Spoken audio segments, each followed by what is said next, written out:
masa ekspansi kolonial di dunia Islam pada abad ke-19. Bayangkan dunia di awal abad ke-19. Selama berabad-abad sebelumnya, peradaban Islam diwakili oleh 3 raksasa besar, yaitu Kekaisaran Utsmaniyah di Timur Tengah dan Eropa Timur, Kekaisaran Safawiyah di Persia, dan Kekaisaran Mughal di India. Namun, memasuki abad ke-19, roda nasib berputar drastis. Mengapa Eropa tiba-tiba sangat kuat? Eropa pada masa itu sedang mengalami revolusi industri. Mereka menemukan mesin uap, memproduksi senjata modern secara massal, dan memiliki kapal-kapal bertenaga uap yang bisa mengarungi samudera dengan cepat. Pertumbuhan pabrik yang pesat membuat negara-negara Eropa seperti Inggris, Prancis, dan Rusia merasa lapar. Mereka butuh bahan baku mentah seperti kapas, rempah, dan minyak, sekaligus butuh pasar baru untuk menjual barang jadi mereka. Dunia Timur, termasuk wilayah-wilayah Islam yang kaya sumber daya, menjadi target utama. Sementara Eropa melesat maju dengan sains dan teknologinya, kerajaan-kerajaan Islam justru sedang menghadapi stagnasi birokrasi, korupsi, dan pemberontakan internal. Di India, Kekaisaran Mughal yang dulunya megah perlahan melemah. Momen ini dimanfaatkan oleh kongsi dagang Inggris yang perlahan-lahan mencaplok wilayah India hingga akhirnya pemerintah Inggris mengambil alih kekuasaan sepenuhnya. The Sick Man of Europe adalah julukan ironis untuk Kekaisaran Utsmaniyah di abad ke-19. Wilayah kekuasaannya yang sangat luas perlahan dipreteli oleh kekuatan Eropa. Rusia menekan dari utara, sementara Prancis dan Inggris mulai mengambil alih provinsi-provinsi Utsmaniyah di Afrika Utara. Prancis menjajah Aljazair dan Tunisia, sementara itu Inggris sangat terobsesi dengan Mesir karena adanya terusan Suez. Terusan ini adalah jalan tol laut yang memangkas waktu perjalanan dari Eropa ke Asia. Demi mengamankan jalur ini, Inggris akhirnya menduduki Mesir pada 1882. Di Asia Tenggara, di saat yang sama, Belanda juga semakin memperkuat cengkraman kolonialnya di Nusantara, mengubahnya dari sekadar monopoli dagang VOC menjadi penjajahan teritorial penuh oleh pemerintah Hindia Belanda. Ekspansi Eropa ini bukan cuma soal kehilangan tanah atau uang. Bagi dunia Islam masa itu, ini adalah pukulan mental yang sangat hebat. Umat Islam yang terbiasa menjadi kekuatan dominan dunia, tiba-tiba menjadi pihak yang dikalahkan dan dijajah. Hal ini memicu munculnya pertanyaan besar di kalangan cendekiawan Muslim. Apa yang salah dengan kita? Dan bagaimana cara kita bangkit? Dari kegelisahan inilah lahir tokoh-tokoh pemikir dan pembaharu Islam seperti Jamaluddin Al-Afghani dan Muhammad Abduh yang menyerukan umat Islam untuk bersatu, kembali ke ajaran murni, namun sekaligus harus mengadopsi sains dan pendidikan modern agar bisa mengejar ketertinggalan dari Eropa. Pada awal abad ke-20, saat itu dunia sedang berada di ambang konflik besar yang kemudian dikenal sebagai Perang Dunia I. Perang ini tidak hanya mengubah peta politik dunia, tetapi juga mengguncang kehidupan umat Islam di berbagai wilayah.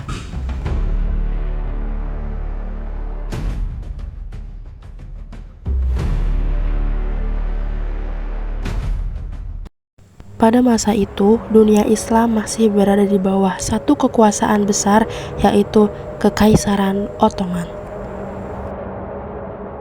Kekaisaran ini telah berdiri selama lebih dari 6 abad dan menjadi simbol persatuan politik umat Islam.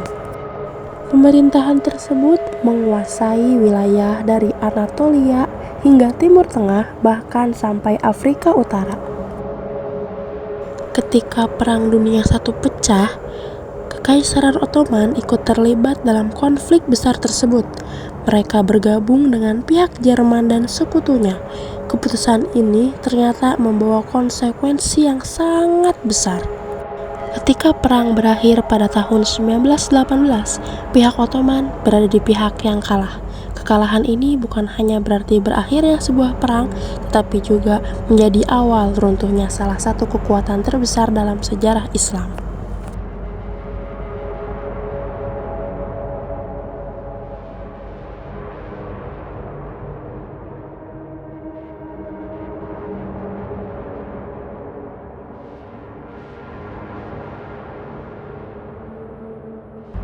Tahun 1918 menjadi titik terendah Kekaisaran Ottoman. Wilayah-wilayah strategis diduduki pasukan sekutu, tentara tercerai-berai, dan ekonomi hancur. Lalu, wilayah Istanbul berada di bawah bayang-bayang penjajahan. Sultan masih duduk di singgasananya, namun kekuasaannya sudah tidak berarti apa-apa. Lalu, pada tahun 1920, dunia memutuskan nasib Ottoman melalui perjanjian Espres tanpa melibatkan rakyat.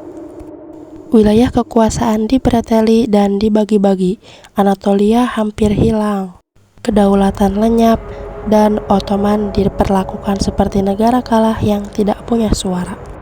Namun, sejarah belum benar-benar selesai. Bersama rakyat, Mustafa Kemal memimpin perang kemerdekaan Turki. Mereka melawan pasukan asing, melawan perjanjian yang tidak adil, dan melawan rasa putus asa. Dengan sumber daya terbatas tapi tekad yang kuat, perlahan perlawanan ini membalik keadaan. Akhirnya, dunia dipaksa mengakui bahwa bangsa ini belum benar-benar selesai. Tahun 1923, sebuah negara baru lahir, bernama Republik Turki. Sistem kekaisaran ditinggalkan dan pemerintahan modern dibangun. Dunia lama perlahan ditutup, digantikan dengan visi negara bangsa yang baru. Di titik ini, Kekaisaran Ottoman resmi berakhir setelah lebih dari 600 tahun berdiri.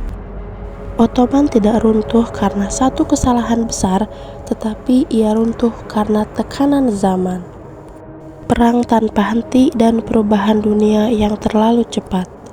Kekaisaran ini bertahan selama berabad-abad sampai pada akhirnya sejarah terus bergerak maju tanpa menunggu siapapun. Dari titik inilah perjalanan sejarah dunia Islam kemudian terus berkembang menuju babak-babak berikutnya dalam sejarahnya.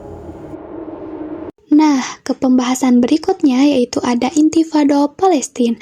Apa itu Intifado?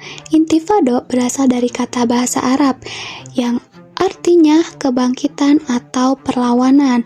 Maka yang dimaksud dengan Intifado Palestina yaitu gerakan perlawanan Palestina terhadap penduduk Israel di wilayah Palestina, khususnya di tepi barat dan jalur Gaza. Lalu, kenapa munculnya ada gerakan ini? Munculnya gerakan ini tuh sebagai bentuk protes masyarakat Palestina terhadap berbagai kebijakan Israel yang dianggap menindas, seperti pendudukan wilayah, pembangunan pemukiman Israel di wilayah Palestina, serta pembatasan hak politik dan sosial masyarakat Palestina. Intifado Palestina terbagi menjadi dua periode. Periode pertama pada tahun 1987 sampai 1993 dan periode kedua pada tahun 2000 sampai 2005. Di Intifado pertama dimulai pada Desember 1987 di jalur Gaza. Nah, peristiwa ini dipicu oleh kecelakaan lalu lintas yang melibatkan kendaraan Israel dan menyebabkan 4 warga Palestina meninggal dunia. Nah, kejadian ini menjadi pemicu kemarahan masyarakat Palestina dan berkembang menjadi demonstrasi besar-besaran di berbagai wilayah Palestina. Tapi kalian tahu gak sih, rumornya kalau kecelakaan tersebut merupakan aksi balas dendam Israel ke Palestina. Sebenarnya, akar masalahnya itu ada sejak Perang 1967, di mana Israel itu telah menduduki tepi barat dan Gaza selama 20 tahun. Nah, selama itu, warga Palestina itu hidup di bawah kontrol militer tanpa negara sendiri dan sering mengalami pembatasan gerak serta tekanan ekonomi. Sebelum Intifada pertama benar-benar terjadi, situasi sudah mendidih akibat dua peristiwa besar. Peristiwa pertama, adanya pelarian legendaris 6 orang anggota jihad Islam dari penjara dengan pengamanan ketat Israel. Bagi warga Palestina, ini bukan sekedar pelarian, tapi simbol bahwa perlawanan masih hidup. Dan yang kedua, tewasnya komandan polisi militer Israel di tangan pejuang Palestina. Kematian ini memicu aksi di mana jam malam diberlakukan, penggeledahan diperketat, dan rakyat semakin tertekan. Di tengah tensi yang sangat tinggi itulah penikaman Shlomo Sakal yang merupakan seorang warga Israel di pasar Gaza terjadi. Dendam dan amarah berkumpul jadi satu, hingga akhirnya sebuah kecelakaan yang membakar seluruh Palestina itu pun terjadi, dan yang kita kenal yaitu Intifada. Dan disitulah awal mula Intifada pertama dimulai. Gerakan ini kemudian berkembang menjadi aksi perlawanan rakyat yang meliputi demonstrasi, pemogokan massal, boikot terhadap produk Israel, serta perlawanan simbolik seperti pelemparan batu kepada tentara Israel. Dan di Intifada pertama menunjukkan keterlibatan luas masyarakat sipil Palestina dalam perjuangan melawan pendudukan Israel. Selain itu, munculnya organisasi perlawanan baru seperti Hamas yang terbentuk pada tahun 1987. Gerakan ini berlangsung hingga tahun 1993 dan mulai mereda setelah adanya perjanjian Oslo antara Israel dan Palestine Liberation Organization yang bertujuan untuk membuka proses perdamaian antara kedua pihak. Tapi ternyata kedamaian tersebut tidak berlangsung lama.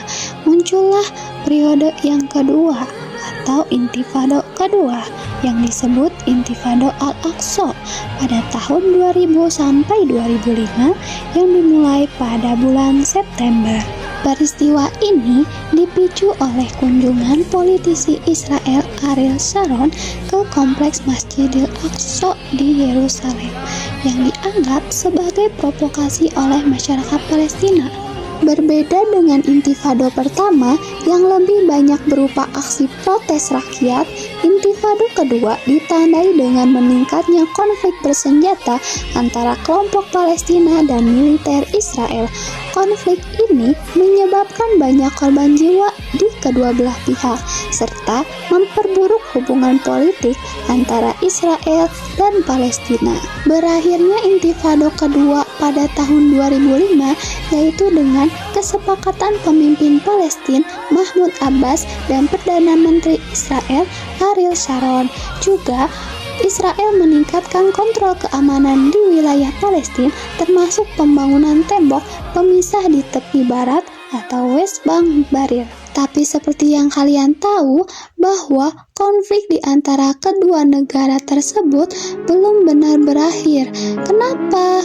Karena Israel menerapkan blokade ketat terhadap jalur Gaza yang membatasi pergerakan manusia dan barang. Juga insiden yang terjadi berulang di kompleks Masjid Al-Aqsa dan adanya normalisasi hubungan Israel dengan negara-negara Arab tanpa adanya penyelesaian masalah Palestina yang membuat Hamas merasa isu mereka akan terlupakan. Namun begitu, konflik yang masih terjadi sampai sekarang antara Palestina dan Israel bukanlah disebut Intifada, melainkan disebut Perang Gaza atau Perang Israel-Hamas karena merupakan perang militer penuh.